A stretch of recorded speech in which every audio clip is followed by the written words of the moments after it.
implications on this, but let's take it out of the mental aspect for a second. This is all medical records. Am I correct in hearing that?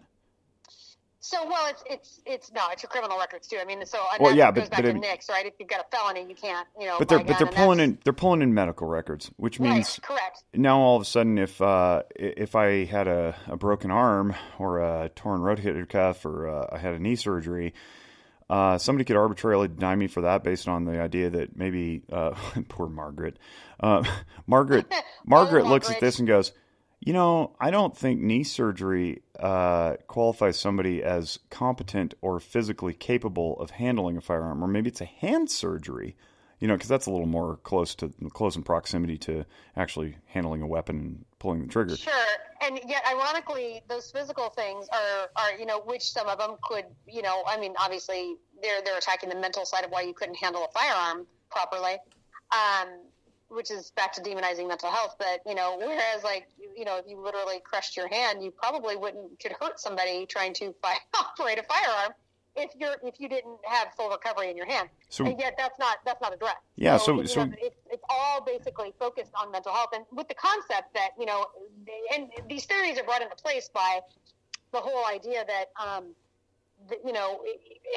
and this is where the gun culture itself, kind of bites themselves a little bit, I think, in that they say, it's not the gun, it's the person. It's because the person was crazy or the person had mental health issues or, and then they start to demonize that. Well, that just then turns around and perpetuates people not going to get help when you have, I think the most recent CDC thing I just saw was 70% in 2017 of firearm deaths. I thought it was 66. I just saw one that was, either 66, 70%. I've seen two of those statistics recently of all firearm deaths in America are suicides. Suicides. So, so you've got, so it's kind of, they get themselves in this circle, right? That they can't get them. And I'm talking about like the pro gun control advocates and the anti-gun control, right? The gun community, they kind of get themselves into this circle. And that's what's so cool about what you, Jake, not at State Farm, at Zephyr Wellness, and Walk the Talk America doing it. They're trying to basically fill that gap in that language and just knowledge, that lack of knowledge between those two things. And so enter me, a domestic violence survivor, and I ended up bringing a whole new level to this because so many people talk about, the mental health of mass shooters, and they talk about veterans, right? Because veterans and suicide is a big deal. And I'm not dismissing that. That is legitimately a big deal because we have really not done our veterans a service, by taking care of them the way we should be. But there's a huge disconnect with PTSD, anxiety, and depression and things with domestic violence, and then the ability for a domestic violence survivor to defend herself. So one of the things that's so important to me in my program and when I'm teaching my workshops is we go through all of these things to not need a weapon, and we even talk about the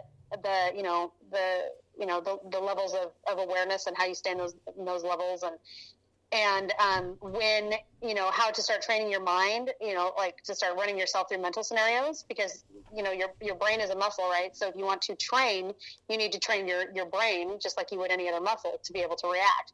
And so you can do that with situational awareness as well as, to be able to pull a firearm or to use martial arts or a knife or whatever. So you get to, so say, for example, like we're going through my workshop, we're going up to the point where, okay, so then we talk about weapons, right? Physical weapons and what those options are. And then we go over what the pros and cons of each of those are. Because I don't tell people what to pick. I personally am pro-gun. That does not mean that first of all, it's not my business to tell anybody else how they choose to defend themselves. And end of story. That's never anybody else's way to tell. So I really don't like the attitude of everybody needs a gun because that's ignorant and naive and oppressive. Personally, I think. I appreciate you saying that, by the way. Yeah, no worries. Because it goes back to, if you're scared to own a gun, do not own one. Find a method for you that I just want you to be safe. So what does that mean for you? Let's explore what that means for you. So we go over those, but one of the big components, and I had a small piece of this and kind of was able to expand upon it after meeting Michael and Walk the Talk America, is adding. So I have a whole component in my program, which most situational awareness programs don't. Not that I've seen. I mean, I'm sure there's one that does, but where I cover rights and responsibilities before, during, and after a crisis situation, and that's what we call them. We don't call them a shooting because it could be any other thing, right? It doesn't. It's not necessarily shooting. So, how do you, what are your responsibilities, particularly surrounding firearm ownership prior to a crisis situation? What are your responsibilities, during a crisis situation to yourself and the people around you, and then after, including, and then what are your rights? What do you, and it's important that people do understand what their legal rights are, and most people don't. So, because understanding what your rights are could literally mean the difference between a conviction when you're innocent or not. And, and depending on how you approach it and handle it. And there was an interesting case out of Texas recently. We can talk about that later, about the old guy that shot the guy in his backyard and went back to bed before he called the cops because the guy took off. Did you hear about that? No, I didn't. It's actually kind of, yeah, we'll talk. It's actually kind of, it's fascinating. Let's stick on this for a second. We can birdwalk a lot of things.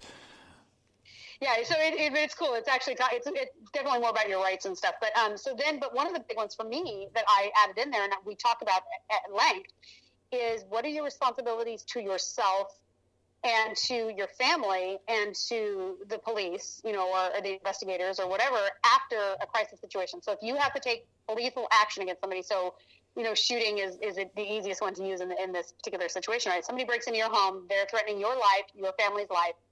Right? Because let them take your TV, right? No object in your house is worth anybody's life. So this whole philosophy that's pushed by gun control advocates that every human being that owns a gun, with this right? There's those few people that are this come and take it, or I dare you to try to break into my house crap. There very few of us actually have that attitude. Take everything in my house. If you want it, I don't care. I can replace it. I cannot replace my daughter's life. I cannot replace my life. So you can have everything, but you cannot have my life. So, and that's vital. And we as a gun culture need to stop with the extremist, come and take it kind of, whatever, because that's not helping the situation. Okay. Thank you for coming to my Kerry talk on that one. But anyway, so which is something I advocate for inside the gun culture. I do it outside with what I do here. And then I do some of this inside about trying to change that paradigm. So, but one of the biggest components is, what do you do about your mental health care? You need to make sure that you are getting some sort of health care mentally for you and your family. Even if they're not home during that incident, I don't care how tough you think you are. I don't care how big and bad, whatever. I have seen some of the strongest, biggest, most intimidating looking grown men who have literally been on the front lines in Afghanistan will look you in the face and tell you, yes, you're doing what you have to do, but the minute that you take the air out of somebody else's lungs, that's going to affect you mentally. I don't care how cool or how tough you think you are going to be affected by taking someone's life, even if you are justified in doing it. So what are you doing for yourself and your mental health to be able to take care of yourself and your family so that you can progress healthfully? And one of those things is, after the investigation is done, is immediately get somebody in your home to help restore your home. Because people don't think, right, if you're going to shoot somebody in your home or stab them, it's probably not going to be the cleanest, you know what I mean? And letting that sit is going to negatively impact your emotional state, right? Your mental health. So that's an important component to making sure that you are mentally healthy. But then what are you doing? You're literally putting yourself right back into that loophole, or that I shouldn't say that loophole, that dangerous circle of not wanting to go get mental health care because you don't want it on your record to be used against you in any way, but particularly to have maybe your firearms taken away. Well, and today it's firearms, and we don't know what tomorrow may bring. There may be. Well, yeah, that's a whole. The day you want to start a political podcast, let me know. We'll have that conversation. But yeah, no, but see, the thing is, it's a real fear. Like I don't care to make it political. Right versus left or whatever it is. The idea is that there's. We have a constitution in this country, and it means something, and laws mean something, and regardless of how they're passed or who passes them or whether we agree with them is irrelevant. We need to respect and obey them. And if we have a constitutional right to keep and bear arms, that says, and there's been court cases that have decided that it's an individual right, not a collective right, and all this stuff. So today, as we're recording Heller, this, by the way, yeah, sure, Heller. DC versus Heller, DC for those that are wanting those, DC versus Heller, and that's the most recent case. Yeah, so an individual has a right to own firearms. All right, so that's a constitutional right. But then we take it down to something like driving, which is a privilege, not a right. And the state grants you the privilege to drive so long as you're competent and you take the test and all that stuff. And then the state also grants you lots of other privileges, like the ability to work in a profession such as mine. The state gives me a license. The state gives barbers a license. They give lots of people licenses to do things, contractors and engineers and so on and so forth. Well, if your records are in a repository and state government can say, you know what, we've evaluated you to be defective in this area mentally such that you're not capable of owning a firearm, where else might they draw that line? Is it around a career? Might they take your license if they look into whoever they may be, Margaret, Poor Margaret. looks into your background and says, hey, you know what? Joe's operating scissors in that barber shop, and he's been treated with PTSD or for PTSD in the past, and maybe he's just not stable enough to hold scissors, because scissors can you're right there next to a guy's throat, and oh my gosh, he shaves too. He performs shaving services, and that's a razor, and you just never know when Joe's going to snap. So maybe he just doesn't need to be a barber anymore. I'm not a big fan of slippery slope arguments. Because they could be repeated ad infinitum to the pleasure of whoever's authoring them. Right. And yet they still bear merit when we're talking about the individual liberty restriction of somebody to exercise their ability to work, provide for themselves, defend themselves. And something interesting that you shared with me that I never considered before too, which is that the Second Amendment of the United States is the right of citizens to keep and bear arms, never mentioned firearms. And I thought that was fascinating. You brought that to my attention. I'd never heard that before, that an arm to defend oneself could be a billy club, it could be a rock, it could be anything. So we tend to centralize on firearms because they're big and sexy, and they do lots of clickbait things for the media, and of course they're fun and on all that stuff. But we could a nefarious entity could really run this out to quite a gain if there's financial incentive to be obtained or power to be obtained or any sorts of things, and maybe we're restricting driver's licenses now based on mental health records, which is super scary. I don't want that. And do I think there's depressed people driving around who are suicidal who are operating a motor vehicle, maybe shouldn't be? Yeah, probably. Do we necessarily need to be reaching in and restricting their ability to get around town? I don't know if that's necessary, but it's a conversation that's not being had. And as long as it's not being had, we don't really know. And I think that's the fear that a lot of people have about the firearms thing. And this might just be the tip of the potential iceberg, is firearms are sexy. They kill people. It's sensationalized, mass shootings, school shootings, blah, blah, blah, death, dismemberment, clickbait. We're driving a lot of advertising through this. And so, let's stop the firearms. Well, all right, let's pretend that goes away for whatever reason. And then something else surfaces. Maybe it's vaping.